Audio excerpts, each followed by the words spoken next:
Dobrý deň, milí sledovatelia, vítam vás pri 4. časti videosérie Život knihy.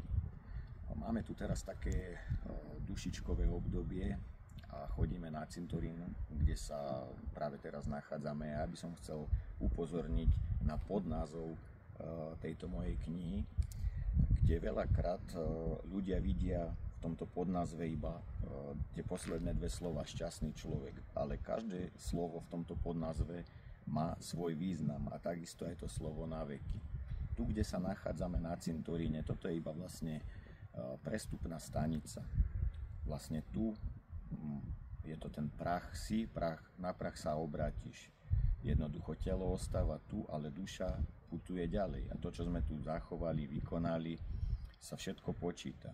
Čiže tento náš krátky úsek, táto pozemská etapa, je presne to miesto, kde môžeme niečo zmeniť a za to potom následne dostaneme vysvedčenie. A potom sa to všetko zhodnotí. Čiže to naveky symbolizuje to, že naša duša tu bude stále. A ako sa hovorím, v tomto období zachováme, potom môžeme to večné šťastie aj potenciálne získať. Zároveň chcem upozorniť na to, že toto je miesto, kde chodíme za svojou rodinou. A takisto v kapitole F, Family, rodina, máme tu takýto obrázok, ktorý hovorí, v texte zistíte, o Flintstonovcoch. Mal to byť Barney Rubble, ale kvôli autorským právam je to takáto postavička. A všimnite si tuto ten nápis na jeho opasku, Family.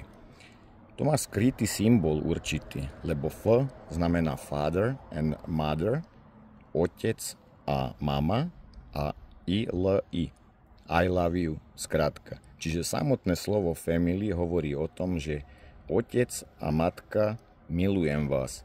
A preto na opasku, lebo opasok značí súdržnosť rodiny, že rodina drží pokope. Čiže aj takéto skryté symboly obsahuje táto kniha. Čiže odporúčam vám, zákupte si ju a mnoho takýchto skrytých symbolov v nej nájdete. Pekný deň vám prajem, dovidenia.